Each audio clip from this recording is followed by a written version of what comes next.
Subject Linguistics, course title Pragmatics and Discourse Analysis, Module 14, Impoliteness 2. In the previous unit on impoliteness, we learnt about the concept of impoliteness, its various meanings, inherent and mock impoliteness, super strategies and strategies of positive and negative impoliteness as given by Culpeper. However, there are other scholars who have proposed different strategies for impoliteness, particularly Bousfield and Lechenich. We will now discuss their approaches to impoliteness and later the relation of impoliteness to gender. Finally, we'll analyze a drama text using impoliteness.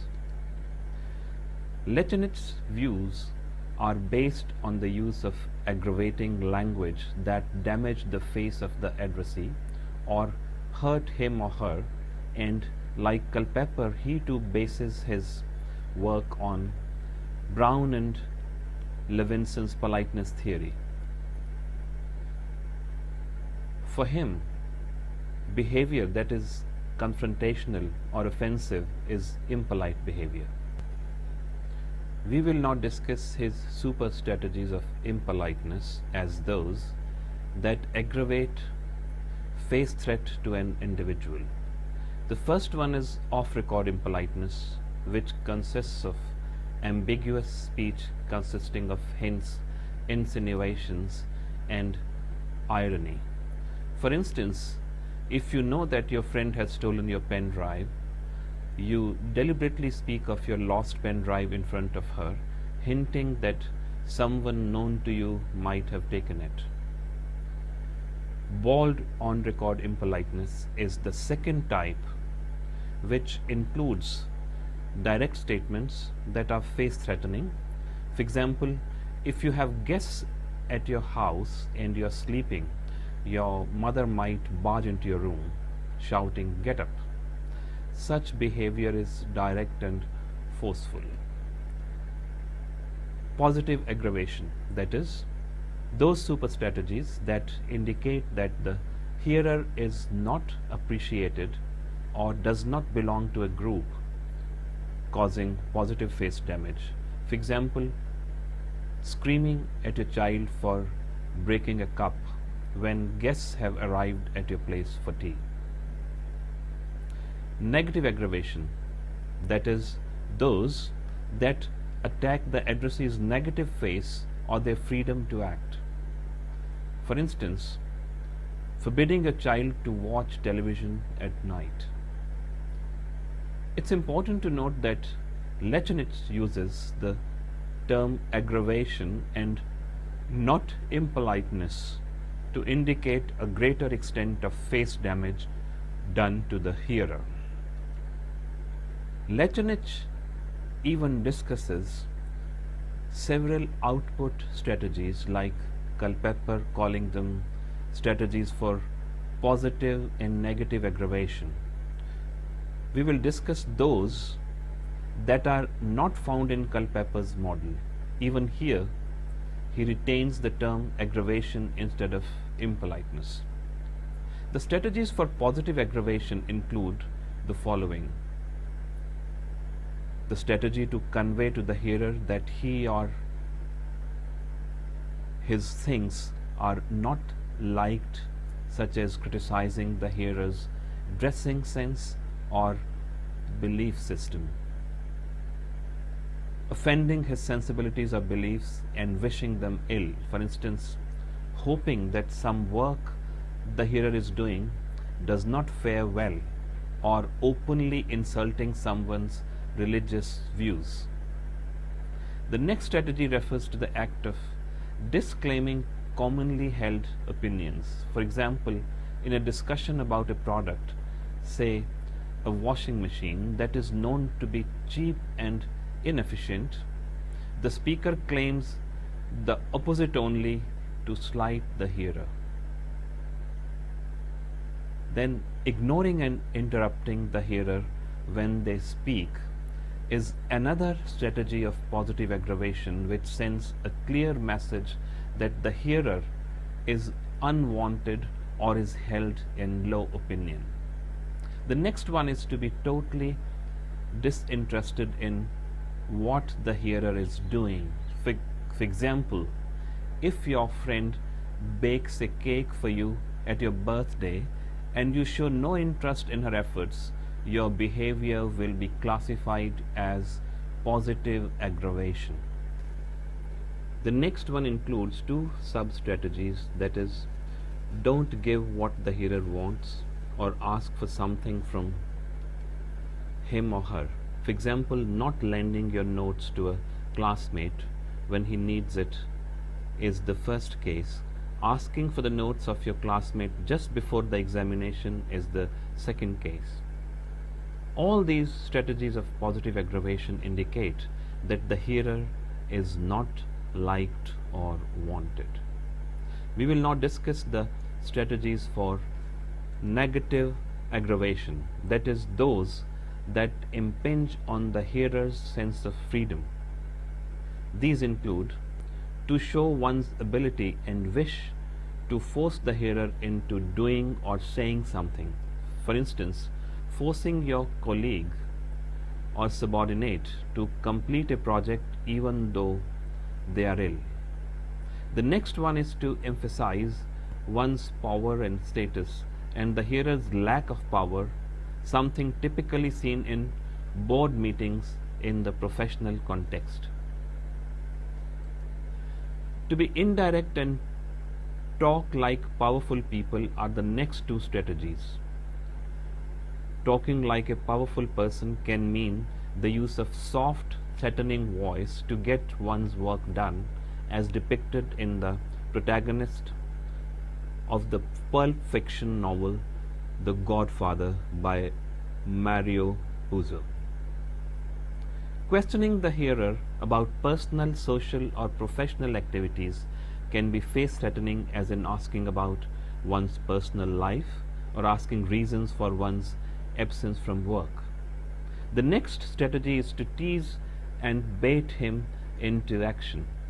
The next one consists of insisting that the hearer be humble and deflate his sense of self, again seen in professional or family contexts. A son getting scolded by his father, who insists that the son be apologetic, can be one such example. To challenge the hearer either directly or indirectly, say to a physical fight or a daredevil stunt, is another example of negative aggravation. The speaker can also stress on one's rights and obligations, insisting that the hearer do something for him. If you do someone a favor and later demand one in return, stressing the fact that it is your right to ask for it since you have helped them earlier, then it is an instance of negative aggravation. Other strategies of negative aggravation include the act of contradicting, using force, threats, and violence, and employing positive politeness that is unsuitable to the context. For example, the use of physical violence, shouting, threatening someone, or using positive politeness like agreeing, praising, or showing interest when it's not required can make the hearer feel uncomfortable and hence is impolite. A quick glance at the strategies will show that Lechenitz's strategies for negative aggravation or impoliteness are more detailed and expressive than Culpeper's. Lechenitz proposes that these strategies can be mixed, unlike Brown and Levinson, who were against mixing of politeness strategies even though research showed otherwise. Culpeper's approach, unlike Lechenitz, explains in detail inherent and mock impoliteness. However, both the theorists ignored the use of impoliteness in large discourse structures, how contexts create impoliteness, how impoliteness interacts with elocutions, and what are the prosodic and paralinguistic aspects of impoliteness. In his interpersonal model, Culpeper attempts to study the prosodic features, but it is not a detailed study.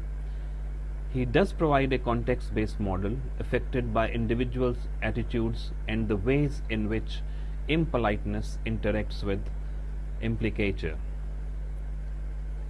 Also, both of them employ Brown and Levinson's variables, that is power, social distance and rank, for measuring FTA, while other researchers have suggested that more variables such as the affective dimension can be added to studying impoliteness and politeness.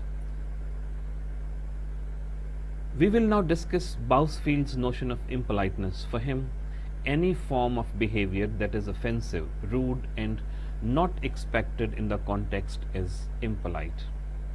Many of his strategies overlap with those of Culpeper and Lechenich, but we will talk about those that are different. Reason being that more strategies are added to our repertoire and they will help us to analyze texts using impoliteness. Thus, the following strategies by Bousfield deserve special mention. The first one is criticizing the hearer for some action they have undertaken and that they value, or for some action that they did not perform. For example, criticizing a learner for not participating in the school debate. The second one is blocking someone's space physically, that is different from invading their space in conversation. For example, coming in the way of somebody in a queue. The next one is enforcing role shift, that is forcing the hearer to shift from one social or discourse role to another.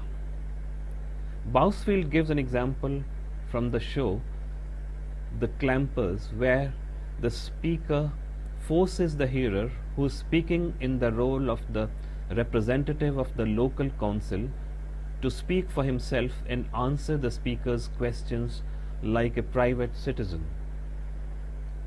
The next one is challenging the hearer's position, viewpoint, rights, obligations, ethics by questions or comments. For example, a speaker can ask the hearer, "So you think you are capable of handling this project?" The last one is shouting. Here, the speaker makes the hearer aware of his anger and figuratively invades his or her space. This can overlap with the use of abusive language. In addition, Bousfield discusses the role of impoliteness at the utterance and discourse levels, particularly utterance beginnings and ends in a conversation that pave the way for the use of impoliteness. This has not been dealt with by Culpeper and Lechenich. Sample the following conversation. A. Is this pen yours? This constitutes an utterance beginning to talk impolitely. B. Yes, ma'am. A. Why is it lying here without the cap? B. Sorry for the stain on your book. A. You will never leave it open. Do you understand? This can be an utterance end. B. Yes, I do. Here, the utterance by the speaker is a conversational opening to engage in and continue impoliteness. Bousfield also describes in detail the triggering events for the use of impoliteness and the choices speakers and hearers have at every step in the conversation to either mitigate or enhance the use of impoliteness. It can be represented hierarchically in the following way. A triggering event presents the speaker with two choices, either to respond or remain silent. If the speaker responds, he can either deny the claim or action, or he can accept to do it and submit. If he denies the claim or action, he has two choices again, namely to counter it or to compromise depending on what the hearer does or says. If he chooses to counter a claim or action, he can either be on the defensive, where he defends himself, or on the offensive, where he blames the other party.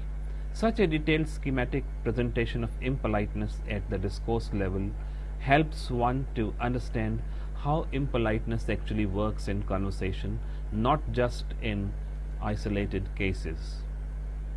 The study of impoliteness cannot be complete without a discussion of its relation to gender. Since Robin Lakoff's seminal work, Language and Women's Place, in 1975, politeness and impoliteness have become integral topics of research in linguistics. Lakoff was one of the early gender linguists to highlight how polite behavior and speech was intricately bound with gender expectations. She observed that American women were expected to be more polite, less assertive than the men, and they used more tag questions and a rising tone as a means of showing support and collaboration in conversations. Impoliteness was typically masculine behavior that was not condoned among women.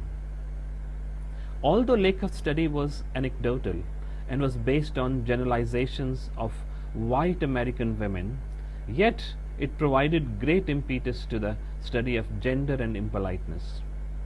Janet Holmes was another researcher who demonstrated through empirical work how women and men differed in expressing politeness. Notable among the recent approaches to politeness and impoliteness is the work of Sarah Mills. While critiquing the dominance and deficit approaches to gender, she argues for a relatively postmodernist version of politeness. The dominance approach to gender was characterized by Lakoff's research, where women were seen as powerless and men as powerful. Thus, their use of politeness and impoliteness was also governed by gender norms.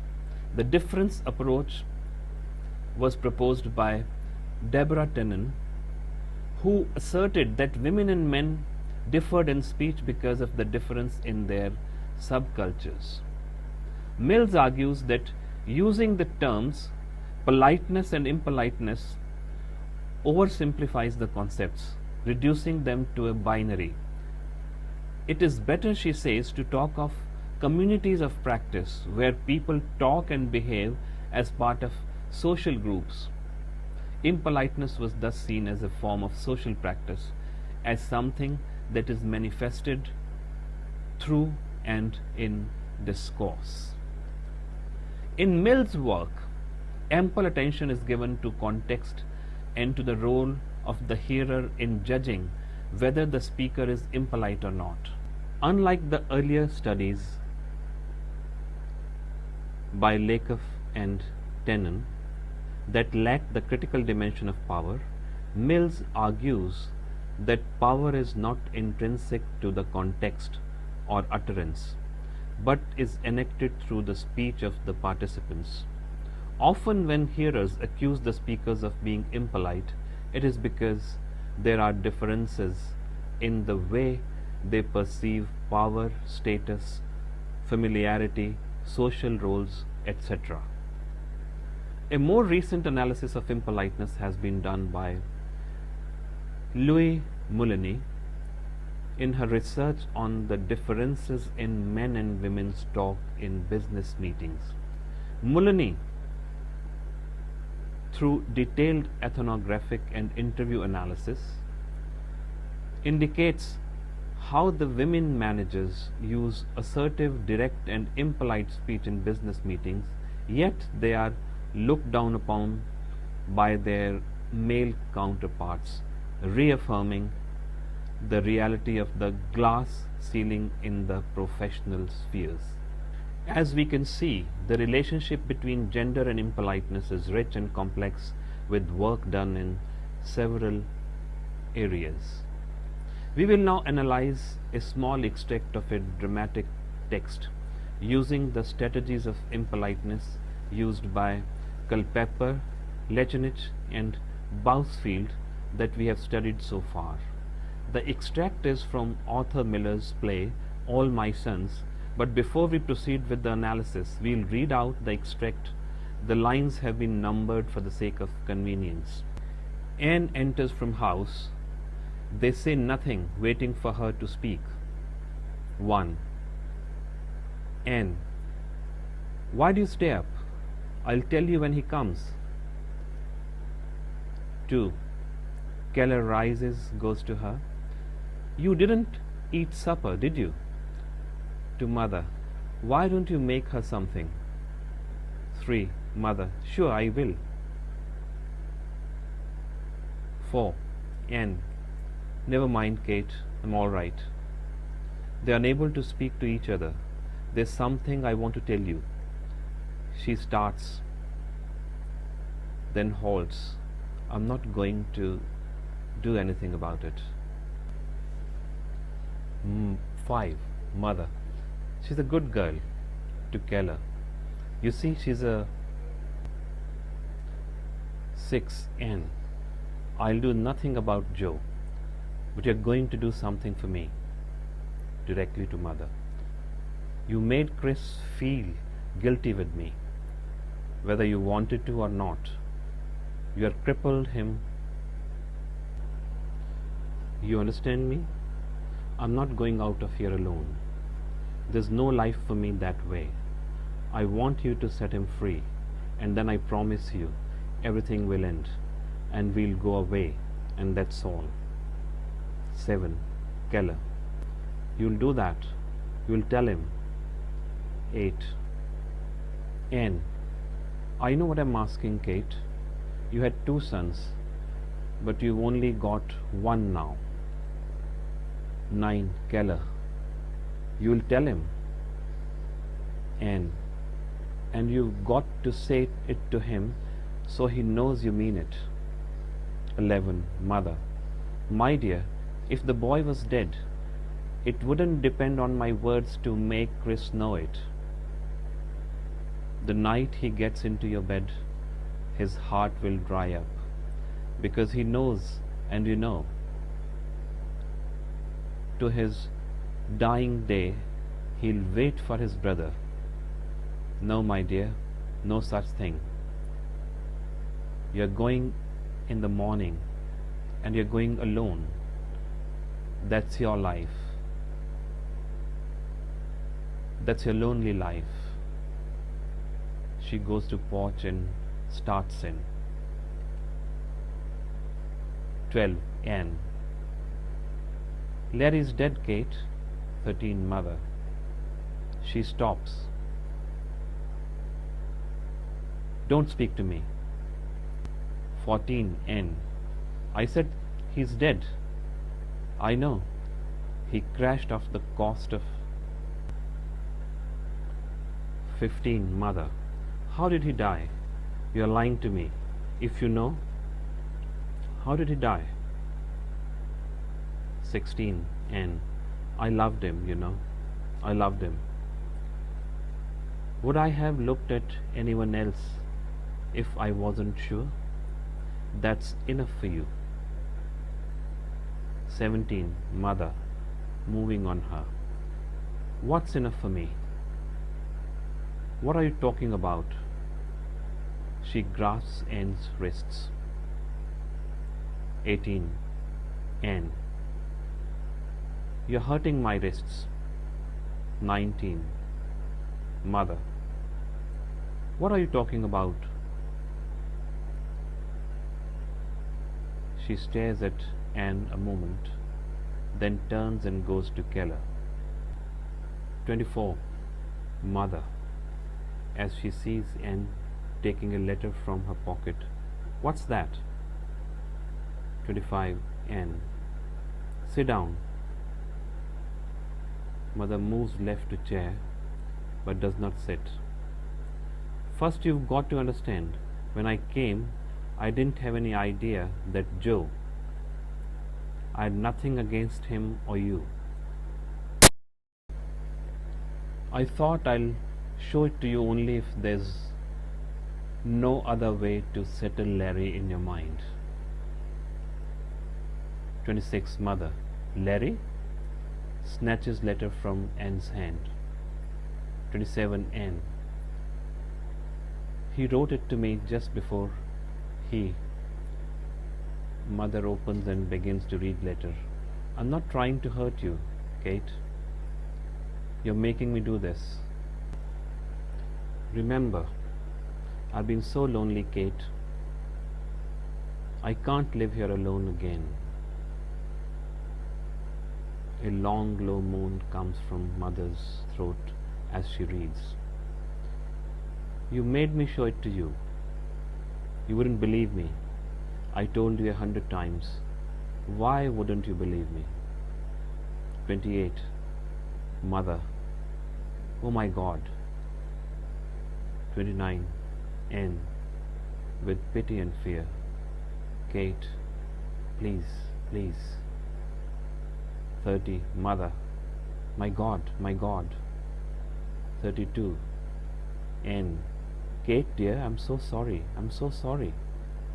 This extract can be viewed from several perspectives. However, here I restrict my analysis to only impoliteness strategies. A brief background to the extract is necessary for understanding the conversation. Keller and Mother are husband and wife whose younger son Chris is in love with his dead brother's girlfriend Anne. The extract deals with Anne's confrontation with Mother, who is unable to accept the death of her elder son Larry. Although the conversation begins with Anne telling Keller to sleep and the latter offering her food, the real action commences when Anne announces that she has something to tell Kate, that is, Mother. Non-verbal cues tell us that both the women are uncomfortable in each other's presence, and Anne's declaration that she can't do this anymore builds up the suspense. In Bousfield's terminology, this can be seen as the immediate triggering event or talk for what follows, although there are other precipitating factors for the confrontation. Anne interrupts Kate, positive aggravation that is, and asserts her rights and obligations by telling Kate that she'll have to do something for her. The use of pronouns me and you indicates hostility and impoliteness on her part. The words made him feel guilty and set him free impinge upon Kate's sense of freedom, intensifying the accusation, and are thus quite direct and impolite. The words made him feel guilty and set him free impinge upon Kate's sense of freedom, intensifying the accusation, and are thus quite direct and impolite. N starts accusing Kate of crippling Chris and demands that she tells him of Larry's death. Through the sentence, you understand me, she belittles Kate, that would be negative impoliteness, and attempts to assert her power. At the same time, she is trying to force Kate into doing something that she wishes, that would be negative aggravation, and therefore she has offended Kate's beliefs, that would be positive aggravation. Her declaration that she will not live alone anymore heightens her loneliness and puts the responsibility on Kate for it, and is therefore impolite and critical. She attempts to be conciliatory, and after making her demand, stating that once it is fulfilled, she and Chris would leave and everything would be normal. This long monologue of hers in turn 6 is followed by repetitive sequences by Keller where he tells Kate to do as N wishes while N iteratively states the same, using the words got to do, thus indicating coercion and aggression. Since both want Kate to do something, their speeches can be classified as part of positive aggravation. However, since Anne is quite forceful, direct and repetitive, her discourse also exhibits negative aggravation. Mother's reply in turn 11 is condescending, that is positive impoliteness, for she uses the words my dear for Anne. However, towards the middle and end of her turn, she is violently direct. She associates Anne and Chris's union to a dried relationship. His heart will dry up. And not only does she blatantly refuse to fulfill Anne's demand, but she challenges her by announcing that Anne will leave their home the following day and live alone. That is positive and negative aggravation. She distances herself from Anne, excluding her from their house. That would be positive impoliteness. For her beliefs have been challenged and she thus sees Anne as her enemy. The words, no my dear, no such thing, you're going alone, threaten and challenge Anne's turn and are clearly impolite, heightening the conflict. While she walks away, Anne ignores Kate's speech and contradicts her, stating that the elder son Larry is dead. Kate in turn tells her not to speak to her in the manner, but Anne again ignores and repeats her claim. Her speech exhibits both the strategies for positive and negative aggravation, and she develops her turn by providing details of Larry's death. She is interrupted by Kate, that is positive aggravation, who both questions her claims and accuses her of lying, that is in turn 15. Such behavior by Kate depicts both kinds of impoliteness and is quite aggressive. Kate's assessment of Anne's speech and her intention are clear in her accusation, even though Anne endeavors to placate her with an honest reply. She declares that she loved Larry and would not want to be with Chris if she didn't know that Larry was dead.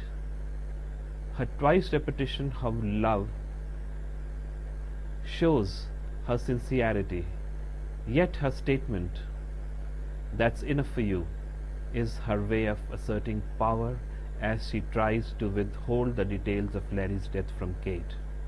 Kate then aggressively asks, what's enough for me? As a way of challenging Anne, and she grasps her wrists in turn 17.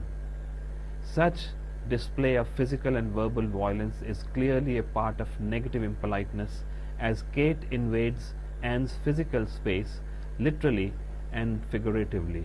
She tries to leave, but as soon as she sees Anne taking a letter from her pocket, she asks what its contents are. Anne becomes worried and attempts to explain that she had come to their house with the intention of marrying Chris, and it was only when she saw Kate's unreasonable and irrational behavior that she thought she would show her the letter. Kate once again displays negative impoliteness by physically snatching the letter from Anne and reading it. While she is doing so, Anne, using a sense of justifications and claims in turn 27, stating that she has no intention of hurting Kate by revealing the truth, but she has been forced to do so. Her statement on hurting, making me do that, and the repetitive use of the word remember depicts Anne's loneliness, sadness, and the reason for her impoliteness in this extract. Also, the repetition of the words, "You wouldn't believe me," portray that Anne knew that Kate would be crestfallen and completely shocked on reading the letter. Hence, it can be treated as justification for her actions and also her deep sympathy towards Kate. Kate, on her part, is so shocked that she repeats the words, "Oh my God," while Anne fervently apologizes to her. In this extract, although there are three participants, the conversation mainly takes place between the two women. Though Anne's turns create impoliteness, yet Kate's responses heighten it as each tries to fend off the other, verbally and physically. They use various strategies mentioned by Culpeper, Lechenich, and Bousfield, sometimes mixing them, thus demonstrating that the strategies are not watertight compartments, but their use is flexible depending on the context. Each is interchangeably defensive and offensive as their fears and motives become clear through the text. Also, since each is the hearer, their evaluations of each other make their impoliteness clear to the reader. Kate misunderstands Anne, since the latter is determined to make Kate do something for her and for Chris. In this unit, we have covered many concepts and strategies of impoliteness given by different theorists in relation to gender and how these strategies can be successfully used to provide insights about any form of speech or writing. Impoliteness, like politeness, is a part of everyday talk and behavior, and its study would enable us to know about people, their attitudes, and ways of judging others, apart from helping in conflict management. Thank you.